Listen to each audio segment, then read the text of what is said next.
جی آپ کے سوال اور ہمارے جواب تو پوچھیں۔ السلام علیکم طلعت بھائی، میرا آپ سے بنیادی اصل میں 3 سوال ہیں۔ ایک عاصم منیر صاحب، جنرل فائز قاضی عیسیٰ اور محمد نواز شریف صاحب۔ کیا طلعت بھائی یہ تینوں دو کی تو آمد ہو چکی ہے، اب تیسری نواز شریف جو فروری میں شاید انتخاب ہو کے ہم ان کو چوتھی دفعہ وزیر اعظم آف پاکستان دیکھیں گے، تو کیا طلعت بھائی اس سے پاکستان کی معیشت اور پاکستان کے معاملات بہتر ہو جائیں گے؟ اور یہ تینوں مل کے عاصم منیر صاحب اپنے ادارے بھی اور ماشاءاللہ اس کے علاوہ پورے پاکستان کی بھی صفائی کر رہے ہیں، اور جسٹس قاضی فائز عیسیٰ صاحب اپنے ادارے میں سے خاص کر کالی بھیڑیں اور ان کا بھی احتساب کر پائیں گے؟ اور تیسری بنیادی سوال، کیا میاں محمد نواز شریف صاحب آ کے پاکستان کی معیشت کو اپنی پٹڑی پر 2018 کی طرح بحال کر دیں گے؟ یہ میرے 3 سوال ہیں۔ اگر ایسا یہ کر جاتے ہیں تو یہ پاکستان کا ایک سنہری باب ہوگا۔ بہت بہت شکریہ۔ گزارش سن لیں، دو جو حضرات کا آپ نے ذکر کیا، آرمی چیف کا اور chief justice of supreme court of Pakistan جو اوتھ لے رہے ہیں اتوار کو، وہ تو غیر منتخب لوگ ہیں، اپنے اہم اداروں کی نمائندگی کرتے ہیں، اور انہوں نے ایک نے چارج سنبھالے ہوئے ان کو سال کے قریب ہونے کو ہے، دوسرا چارج سنبھال لے گا، تیسرے کا آنا اور اس کے بعد منتخب ہونا وہ ایک لمبا پروسیس ہے۔ تو ہم دیکھیں کہ نواز شریف کو ووٹ اتنے ملتے ہیں نہیں ملتے ہیں، جو حالات بنے ہوئے ہیں آج، جو پرائسز جہاں پر کھڑی ہیں پیٹرول کی، انفلیشن جہاں پر کھڑی ہے، تو آپ 2017 کے اندر میں نے پاکستان کہاں پہ چھوڑا تھا اس کا بار بار آپ منترا پڑھ کے بار بار وہی قاعدہ دہرا کے آپ لوگوں کو کنونس نہیں کر سکتے، کیونکہ بیچ میں 14 مہینے کی آپ کی پی ڈی ایم کی اپنی حکومت بھی آئی تھی جس کے اندر میجورٹی کی منسٹریز آپ کے پاس تھیں اور پرائم منسٹر آپ کا تھا، تو آپ اسے دامن نہیں چھڑا سکتے پاکستان کے ساتھ اس وقت جو کچھ ہوا۔ تو وہ تو دیکھیں گے کہ نواز شریف آئیں گے تو اس کے بعد ان کو کتنے ووٹ پڑتے ہیں کتنے ووٹ نہیں پڑتے، لیکن میں ہاتھ باندھ کے آپ سے گزارش کرتا ہوں، یہ جو خواہشات ہیں کہ کوئی بندہ آئے گا اور بندہ آ کے ملک ٹھیک کرے گا، ان سے جان چھڑائیں۔ اتنی مرتبہ ہاتھ ہو چکا ہے ہمارے ساتھ، اتنی مرتبہ ہاتھ ہو چکا ہے کہ اب تو مجھے حیرانی ہوتی ہے جب یہ لوگوں کے ساتھ یہ توقعات جوڑ دیتے ہیں، یہ امیدیں جوڑ دیتے ہیں جی کہ اے بندہ آ گیا نا جی ہوں ٹھیک ہو جائے گا۔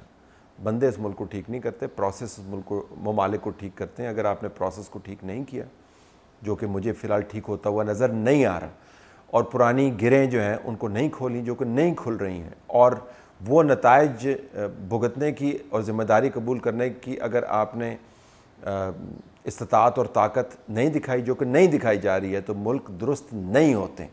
پروسیس کو ٹھیک کرنا ہے، بندے جو ہیں وہ تو ہیں، اسی نظام میں سے نکلیں۔ ہر آرمی چیف کے آتے ساری یہ دھوم مچ جاتی ہے جی کہ ہن دیکھنا کی ہوئے گا، اور یہ ہم اتنے عرصے سے سن رہے ہیں۔ میرا پہلا جو انٹریکشن تھا کسی آرمی چیف کے ساتھ وہ جنرل ضیاء الحق کے ساتھ تھا، تو آپ اندازہ کر سکتے ہیں کہ تب سے لے کے اب تک میں نے کتنے آرمی چیفز کے ساتھ انٹریکٹ کیا ہوں۔ آپ کو اندازہ ہو سکتا ہے کہ پولیٹیشنز کی فہرست اس سے بھی زیادہ طویل ہے، اور جج صاحبان کی فہرست اس سے بھی زیادہ طویل ہے۔ تو برائے مہربانی اپنی توقعات کو جو حقائق کی حدود میں رکھیں تو بہتر ہے، ورنہ آپ مالک ہیں، اپنی توقعات کی اڑان آپ اوپر لے جائیں، پھر اس کے بعد جب حقائق کا سامنا ہوگا تو جو کلا بازی لگے گی تو پھر ہمیں نہ کہیے گا کہ بھائی تسی سن دسیا کیوں نہیں سی۔ جی السلام علیکم طلعت صاحب، میں ڈاکٹر عارف صدیقی بات کر رہا ہوں کراچی سے۔ کل سے بلاول صاحب نے ایک جو بیان دیا ہے اس کا کافی چرچا ہے وہ، اور سیاسی حلقوں میں موضوع بحث بھی ہے، کہ جس میں انہوں نے لیول پلینگ فیلڈ کے حوالے سے بات کی ہے، اور خاص طور پہ عمران خان کے حوالے سے۔ کہیں ایسا تو نہیں کہ ان کا مقصد یہ ہو کہ ان کو یہ بات تو پتہ ہے کہ جی عمران خان نے نیئر فیوچر میں ریلیز ہونا نہیں ہے، تو کیوں نہ ان کے ووٹر سپورٹر سے جو ہے ہمدردیاں بٹورنے کے لیے یہ بیان داؤ دو، اور جب وہ نہیں ہوں گے میدان میں تو کم از کم ان کا جو ووٹر جو ہے وہ جو ظاہر ہے نواز شریف کو تو ووٹ نہیں ڈالے گا، تو پیپلز پارٹی کے حق میں ڈال دے۔ تو یہ میرا اوپینین ہے، آپ کا اس بارے میں کیا خیال ہے، پلیز بتائیے گا۔ جی میرے خیال میں پاکستان تحریک انصاف پر بھی ان کی نظر ہے، پی ایم ایل این کی اوپر بھی ان کی نظر ہے، اور آنے والے انتخابات میں جو کیمپین چلانی ہے اس کے اوپر بھی ایک نظر ہے، تو کوئی انہونی بات نہیں ہے۔ سیاسی جماعتیں اپنا جھنڈا بلند کرنے کے لیے، اپنے بیانیے کو آگے لے جانے کے لیے، جلسے جلوسوں میں بات چیت کرنے کے لیے وہ بہت ساری چیزوں کو اکٹھا کر کے چلاتے ہیں. اور پنجاب پیپلز پارٹی کا بہت عرصہ پہلے اسٹرانگ ہولڈ رہا ہے. بدقسمتی سے اس کے بعد تنظیمی معاملات کی وجہ سے، کچھ اور حقائق کی وجہ سے پنجاب سے ان کا ووٹ بینک شرنک کرتا گیا، کم سے کم نمبر کی حد تک. تو اس ووٹ بینک کے ساتھ ریکنیکٹ بھی کرنا چاہ رہے ہیں. کچھ ایسے دھڑے ہیں جن کے ساتھ وہ دوبارہ رابطہ بنانا چاہ رہے ہیں. تو ان کو یہ بیانیہ چاہیے. تو بالکل آپ نے درست کہا، وہ سیاسی کیمپین کو چلا رہے ہیں اور بطور سیاستدان وہ ہر ٹول استعمال کریں گے کمیونیکیشن کا جس سے ان کو سیاسی فائدہ ہو. حقیقت میں کتنا فائدہ ہوگا یہ تو پھر دیکھیں گے جب نمبر سامنے آئیں گے. لیکن مجھے کوئی اس میں حیرانی نہیں ہے کہ پی ٹی آئی کے حوالے سے بھی وہ بات کر رہے ہیں اور نون لیگ کے حوالے سے بھی بات کر رہے ہیں. السلام علیکم طلعت صاحب، عارف عرض کر رہا ہوں. آج کا آپ کا ولاگ سنا تو یہ کنکلوڈ کیا کہ ہمارے ملک کے حالات تب تک بہتر نہیں ہوں گے جب تک پولیٹیشنز اپنی پروڈکٹیوٹی بہتر نہیں کریں گے. ذرا روشنی فرمائیے کہ عوام میری طرح کے مڈل کلاس سٹیزنز کیا کر سکتے ہیں کہ شارٹ ٹرم میں اور لانگ ٹرم میں پولیٹیشنز کو مجبور کیا جائے کہ وہ اپنی پروڈکٹیوٹی بڑھائیں. جب تک وہ پروڈکٹیوٹی نہیں بڑھے گی تو اسی طرح دوسرے فورسز کو راستہ ملے گا اور وہ انٹرفیئر کریں گے. Thank you. پولیٹیشنز کی پروڈکٹیوٹی تو بہت بڑی ہے جی. ان کے اگر آپ ذاتی کاروبار دیکھیں تو اس میں تو کوئی سیاستدان آپ کو غریب ہو کے جو ہے وہ فاقے کاٹتا وہ نظر نہیں آیا. اور کسی بھی ادارے کا کوئی بھی سربراہ اور کسی بھی ادارے میں کام کرنے والا کوئی بھی شخص جو ہے آپ کو غریب ہوتا ہوا نظر نہیں آیا. وہ عہدے پاتے ہیں اور اس کے بعد ماشاءاللہ صاحب ثروت ہو جاتے ہیں. وہ منسٹریز پاتے ہیں تو صاحب ثروت ہو جاتے ہیں. وہ الیکشن لڑیں نہ لڑیں ان کے کاروبار میں ہمیشہ اللہ نے برکت ہی ڈالی ہے. تو وہ پروڈکٹیو تو بہت زیادہ ہے، اپنے لیے پروڈکٹیو ہے. آپ بات کر رہے ہیں گورننس کی، ڈیلیوری کی. یہاں پر آ کر نہ جانے تمام لوگ جو اپنے ذاتی معاملات کو صحیح طریقے سے چلاتے ہیں وہ بونگے کیوں ہو جاتے ہیں. ایسے لگتا ہے کہ وہ بالکل ابھی جو ہے وہ زمین پر آئے ہیں اور ابھی انہوں نے پہیوں چلنا شروع کیا ہے اور ان کو سمجھ نہیں آ رہی کہ رستے کس طرح کے ہوتے ہیں، محلے کس طرح کے ہوتے ہیں. اور پھر سر کھجاتے نظر آتے ہیں. پھر کہتے ہیں جی دیکھیں ایسی تو پہلی باری آئے سی، ہمیں کچھ موقع تو دیں. 3 مرتبہ جو لوگ پرائم منسٹر بن چکے ہیں وہ کہتے ہیں جی ہمیں پورا موقع نہیں ملا. سب کو موقع ملیں. تو بنیادی طور پر ایک لارجر نیشنل کمٹمنٹ کی بات ہے جو ایک خاص پروسیس کے ذریعے اگر آپ سامنے لے آئیں تو بہت بہتر ہے، جس کا نام ہے ایک مسلسل جمہوری عمل. ہم اور آپ بطور ووٹر کتنا مجبور کر لیں گے جب پروسیس ہی ڈسرپٹ ہو جاتا ہے.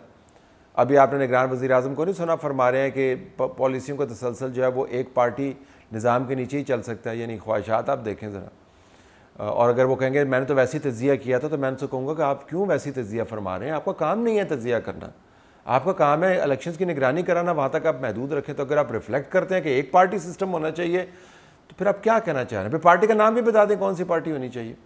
تو یہاں پر جب یہی پتہ نہیں چل رہا کہ multi party system, parliamentary democracy, presidential system, one party کا اب نیا شوشہ چھوڑ دیا تو یہ تو نظام ٹھیک نہیں ہوگا نہیں جی. جب تک نظام ٹھیک نہیں ہوگا اور میرے اور آپ کے ووٹ کی ظاہر پھر وقت نہیں ہوگی، پھر ہم کیا مجبور کر سکتے ہیں لوگوں کو. السلام علیکم طلعت صاحب. طلعت صاحب میں ایک سوال پوچھنا چاہ رہا ہوں. کیا یہ جو ہمارے موجودہ چیف جسٹس ہیں ابھی فی الحال سید امرت بندیال صاحب، کیا بعد میں ان کے خلاف کچھ کارروائی وغیرہ ہو سکتی ہے؟ جیسے کہ ابھی انہوں نے جتنا بھی جو بھی گند کیا، ایکٹیویٹ کیا، تو میرا پوچھنا یہ تھا کہ جیسے اب جب ڈاکٹر فائز عیسیٰ صاحب جب آئیں گے تو کیا ان کے خلاف بھی کچھ کارروائی یا ان کے جو پرانے کیسز کھل کے ان کے لیے بھی کچھ ہوگا؟ تو ذرا پلیز اس پہ اگر آپ کوئی جواب مناسب دے سکتے ہیں تو برائے مہربانی. ٹھیک ہے، السلام علیکم. دیکھیں شخصیات اپنے تعصبات کو اپنے عہدوں سے باہر رکھ کے آئیں تو زیادہ بہتر ہے. اور قاضی فائز عیسیٰ جو ہیں وہ اسٹرلنگ جج ہیں، بہت اچھے جج ہیں. وہ ان سے آپ توقع یہ نہیں کریں کہ وہ اپنے ذاتی معاملات کے پیش نظر جو بھی ان پر گزری کوئی ایسے اقدامات اٹھائیں گے. وہ آئین اور قانون کے مطابق چلیں گے. اس میں اگر گنجائش بنتی ہوئی تو بندیال صاحب کے بارے میں کارروائی ہو سکتی ہے. اگر کوئی گنجائش نہیں بنتی ہوئی، جو بادی نظر میں میرا نہیں خیال کوئی بنتی ہے انلیس کہ کوئی نئے شواہد سامنے آ جائیں، تو وہ ایسا کام کر سکتے ہیں اگر کوئی شواہد سامنے آتے ہیں. تو یہ توقع کرنا کہ بندیال صاحب کا جو کنڈکٹ ہے اس کی بنیاد پر ان کو بعد از ریٹائرمنٹ ان کے خلاف کارروائی کی جائے، میرے خیال میں مناسب بھی نہیں ہے.